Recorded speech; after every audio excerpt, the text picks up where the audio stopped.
Assalamualaikum warahmatullahi wabarakatuh. Perkenalkan, nama saya Putri Amelia dengan NPM 2140402112 dari lokal C2. Di sini saya akan menjelaskan materi tentang diskriminasi harga.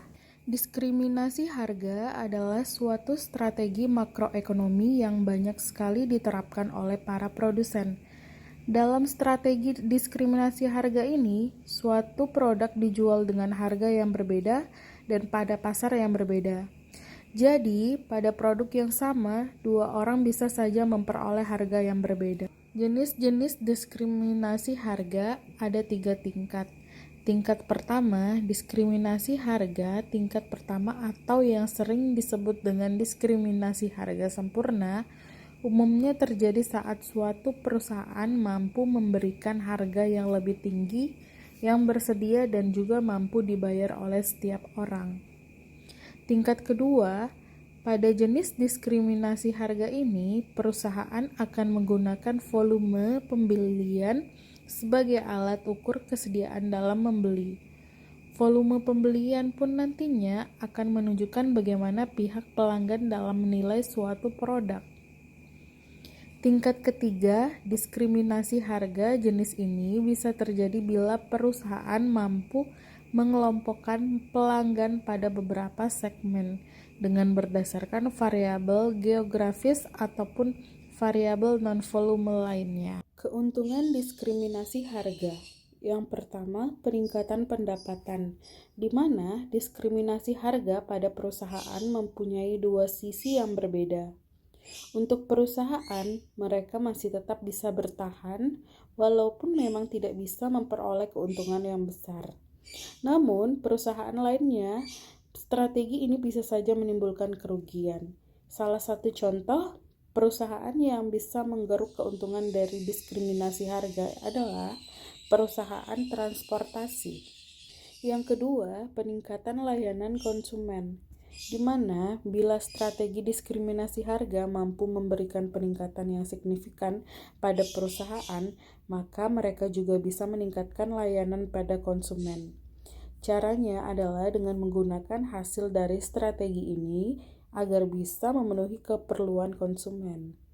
Yang ketiga, memberikan keuntungan pada konsumen.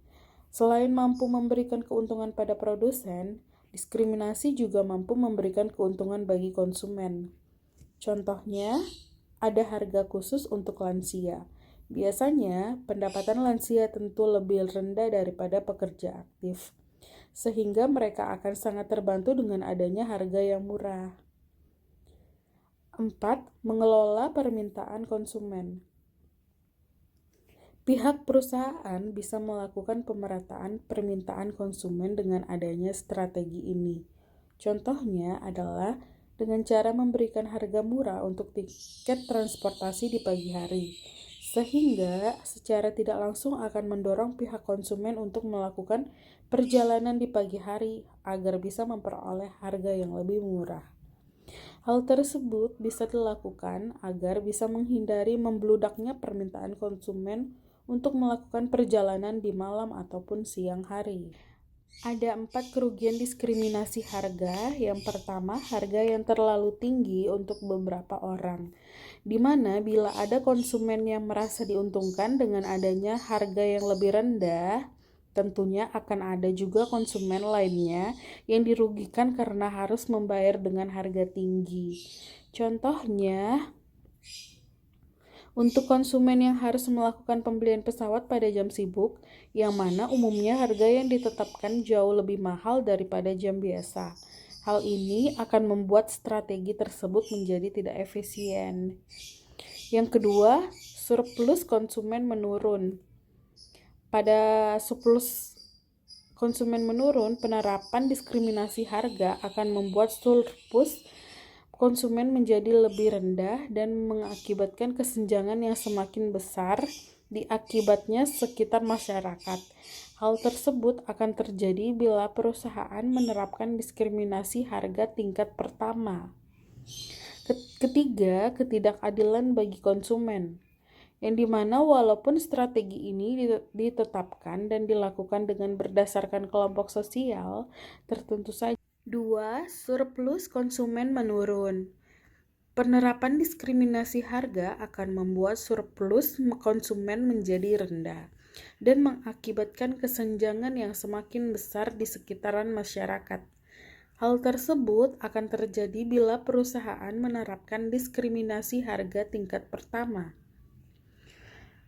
Yang ketiga, ketidakadilan bagi konsumen, di mana walaupun strategi ini ditetapkan dan dilakukan dengan berdasarkan kelompok sosial tertentu saja, namun konsumen akan merasakan ketidakadilan.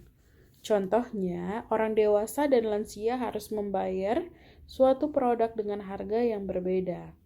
Nah, bisa jadi orang dewasa yang membayar tersebut adalah seorang pengangguran, dan lansia yang mendapatkan harga lebih murah ternyata adalah lansia kaya. Keempat, biaya administratif, yang dimana dalam menerapkan strategi ini, konsumen terbagi menjadi beberapa kelompok, maka akan dibutuhkan biaya yang lebih besar. Biaya administratif yang harus dikeluarkan perusahaan akan berakibatkan pada peningkatan harga produk secara langsung. Penerapan diskriminasi harga. Seperti yang sudah dijelaskan sebelumnya, saat ini sudah banyak industri dan perusahaan yang menetapkan strategi ini. Berikut ini adalah beberapa contoh penerapan diskriminasi harga. Yang pertama, industri transportasi.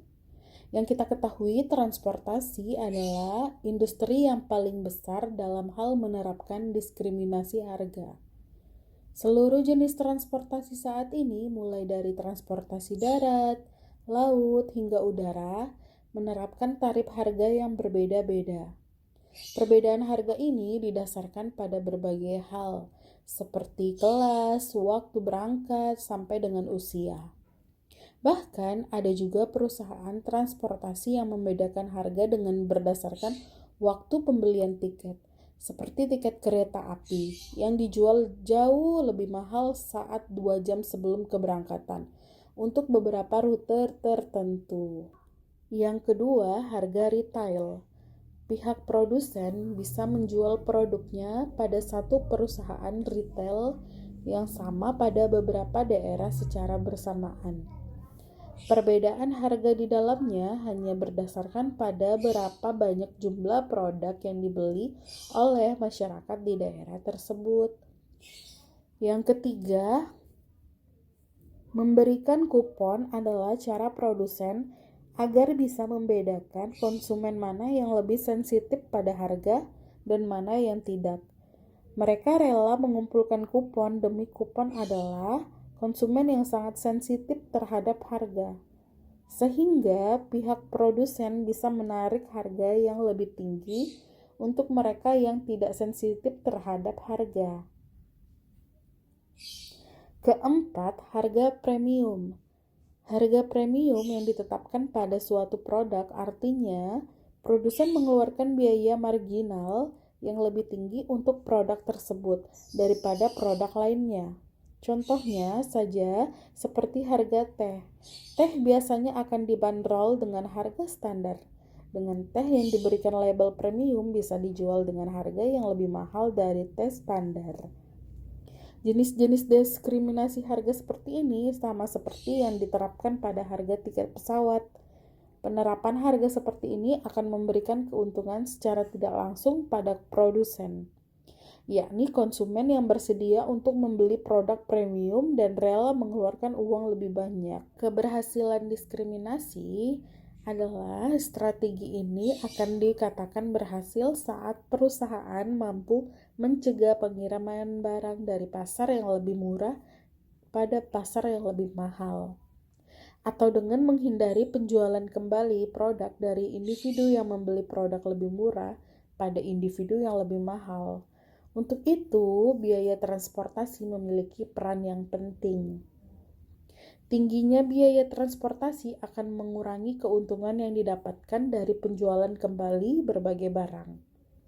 Yang mendukung keberhasilan diskriminasi harga, Untuk itu, jangan heran bila praktek diskriminasi ini lebih berhasil diterapkan pada pasar asing yang berbeda karena melibatkan jarak tempuh, sehingga akan meningkatkan biaya transportasi. Sekian dan terima kasih.